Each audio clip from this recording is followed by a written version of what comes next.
गांव में अकाल। गांव गंभीर सूखे से प्रभावित है और यहाँ के निवासियों की स्थिति बेहद कठिन हो गई है।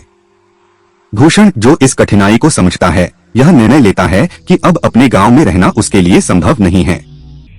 वह अपना गुजारा चलाने के लिए काम की तलाश में निकल पड़ता है और अंततः पास के विजयपुर गांव पहुंचता है। विजयपुर पहुंचने पर उसे यह पता चलता है कि यहाँ भी कोई आश्रय या रोजगार उपलब्ध नहीं है और उसकी स्थिति और भी कठिन हो जाती है। ऋषभ सेठ से मुलाकात। भूषण की मुलाकात विजयपुर में एक धनी किसान ऋषभ सेठ से होती है। वह भूषण से अपना परिचय देता है और उन्हें अपनी स्थिति समझाता है। ऋषभ सेठ बताता है कि उसका गांव भी सूखे से प्रभावित है, फसलें खराब हो चुकी हैं और लोग पानी के लिए परेशान हैं। भूषण, जो अब किसी भी काम को करने को तैयार था, ऋषभ सेठ से विनम्रता से किसी भी उपलब्ध कार्य की मांग करता है। ऋषभ सेठ ने भूषण को 50 गायों और 50 भैंसों की देखभाल करने का प्रस्ताव दिया, जिसमें चारा खिलाना, पानी देना और गोबर साफ करना शामिल था। इसके बदले वह भूषण को 250 रुपए प्रति माह वेतन और मुफ्त भोजन देने की पेशकश करते हैं। भूषण, जो अपने जीवन को संजीवनी की तलाश में था, इस अवसर को स्वीकार करता है। रहने की व्यवस्था। भूषण ने ऋषभ सेठ से गौशाला में रहने की अनुमति मांगी, क्योंकि उसके पास रहने के लिए और कोई स्थान नहीं था। कुछ समय विचार विमर्श के बाद ऋषभ सेठ ने उसे गौशाला में रहने की अनुमति दी। भूषण इस अवसर के लिए ऋषभ सेठ का आभारी था और पूरी मेहनत से ईमानदारी से काम करता है, जिससे ऋषभ सेठ प्रभावित हो जाते हैं। भूषण के प्रयासों से गायों और भैंसों का दूध बढ़ने लगता है और दूध की गुणवत्ता में भी सुधार होता है। ऋषभ सेठ भूषण की कड़ी मेहनत को देखते हुए उसका वेतन बढ़ाकर 500 रुपए प्रति माह कर देते हैं। भूषण इस वेतन वृद्धि के लिए ऋषभ सेठ का आभार व्यक्त करता है और अपना काम और भी अच्छे तरीके से करने का संकल्प लेता है। पैसे की बचत और चिंता। भूषण कुछ महीनों में अपनी मेहनत से काफी पैसे बचा लेता है। वह सोचता है कि अब वह एक छोटा सा घर बना सकेगा, लेकिन उसे गांव में बढ़ती चोरी की घटनाओं के बारे में चिंता होने लगती है, खासकर अपने पैसे को लेकर। ऋषभ सेठ, जो गांव की घटनाओं से परिचित हैं, उसे सलाह देते हैं कि वह अपना पैसा जमींदार के पास सुरक्षित रखें, क्योंकि वह ईमानदार और भरोसेमंद व्यक्ति है।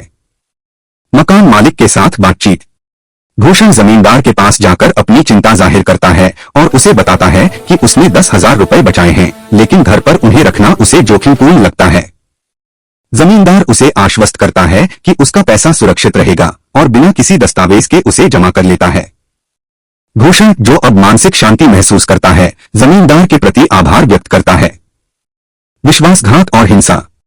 2 साल बाद भूषण जमींदार से अपना पैसा निकालने जाता है, लेकिन जमींदार उसे पहचान नहीं पाता। जमींदार ने भूषण से लेन देन के दस्तावेज मांगने शुरू कर दिए, जो भूषण के पास नहीं थे। इस कारण स्थिति तनावपूर्ण हो जाती है। जमींदार भूषण पर धोखाधड़ी का आरोप लगाता है और उसे मारने के लिए अपने गुंडों को भेज देता है।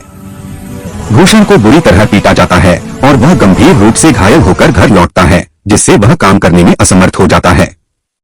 ऋषभ सेठ का समर्थन। ऋषभ सेठ भूषण को काम पर अनुपस्थित देखता है और उसकी स्थिति को समझते हुए उसके पास पहुंचता है। भूषण उसे अपनी दुख भरी कहानी सुनाता है, जिसमें वह बताता है कि उसे विश्वासघात और हिंसा का सामना करना पड़ा। ऋषभ सेठ भूषण के साथ खड़ा होता है और उसे सांत्वना देता है। वह यह निर्णय करता है कि वह भूषण के पैसे वापस दिलाने में उसकी मदद करेगा।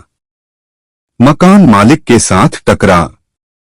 ऋषभ सेठ भूषण का पैसा जमींदार से वापस दिलाने के लिए एक योजना तैयार करते हैं। वह एक सूटकेस में पैसे रखते हैं और जमींदार के पास जाते हैं। ऋषभ सेठ जमींदार से कहते हैं कि वह व्यापार के लिए बाहर जा रहे हैं और चाहते हैं कि उनका पैसा सुरक्षित रहे। जमींदार ऋषभ सेठ के विश्वास को जीतने के लिए सहमत हो जाता है और पैसे की सुरक्षा का आश्वासन देता है।